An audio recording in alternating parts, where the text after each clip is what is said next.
So you jailbroke your iPhone or your iPad and you don't know what to do.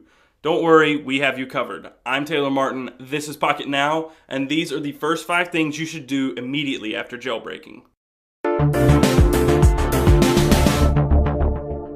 When you first get your iPhone or iPad jailbroken, you need to acquaint yourself with Cydia. It's where you're going to spend most of your time applying modifications and looking for new mods. Yesterday, our fearless leader, Brandon Miniman, showed us one of the coolest mods out there. It's called Accelerate, and it's the first one you should download after you jailbreak. It's free in Cydia, and it does exactly what it says. It accelerates your iOS experience. Normally, backing out of applications and switching between them, you see animations that slow everything down. Accelerate can disable those, and you can choose different speeds at which those animations occur. You can choose between warp speed and grass growing, and there is a major difference. I've been using warp speed, and it is blazing fast, but it may be too fast for some of you. However, if you don't like the animations and warp speed is too fast, you can manually turn off the animations within Accelerate. The second application you should get from Cydia is called SB Settings. It fixes one of the biggest problems of iOS, the fact that there is no quick settings option in iOS at all. It allows you to add these settings and toggle switches to the notification center. You can also apply them as widgets if you use other modifications, and there is a drop-down menu that can be accessed as well. These toggles include Wi-Fi, GPS, data, screen brightness, and many more. The third application you should download from Cydia is called Activator. It may already be on your device and you not know it. Some other applications from Cydia require it.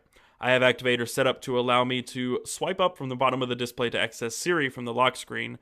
And one thing it does particularly well is show off how well 2 applications from Cydia can work together to accomplish some pretty amazing tasks. For instance, I have a triple press of the home button set up to launch SB Settings in the drop-down menu that I showed you a minute ago. But what Activator does at the root of it is allow you to launch different things using gestures from swipes, button presses, different taps on the screen, and even multi-finger touches to launch shortcuts, applications, and settings.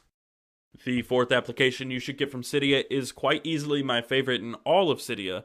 It is called Browser Changer, and it does exactly as the title suggests. It changes the default browser. By default, in iOS, if you click a link or try to share something with the browser, it opens directly to Safari, and you have no way to change the default.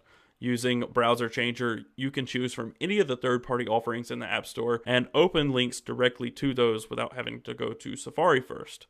So if you use Chrome or Dolphin and you click a link and you have Browser Changer installed, you can open directly to those.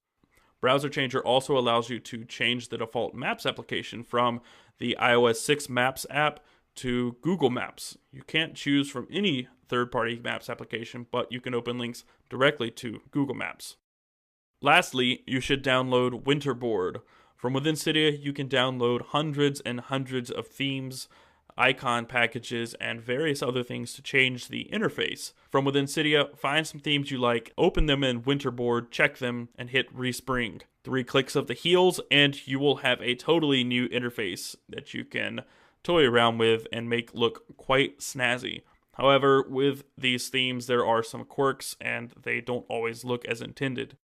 But these modifications are only the beginning of Cydia. It's only scratching the surface. From within Cydia, you can find all sorts of different mods and tweaks, widgets. You can also change the way the task switcher looks. You can add quick settings to that same panel, and many, many more mods. And at the end of the day, if you found that jailbreaking and modding is not for you, you're only a few steps away from unjailbreaking and setting everything back to normal. As always, be sure to like the video if you found it helpful, subscribe to the channel, and follow us on all of your social networks of choice. I'm Taylor Martin, and I will see you next time.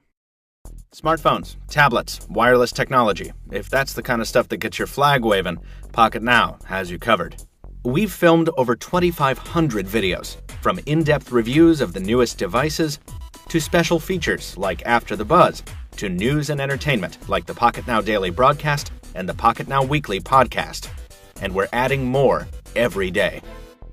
We've been around for over a decade, but the adventure is just beginning. Join us for the journey.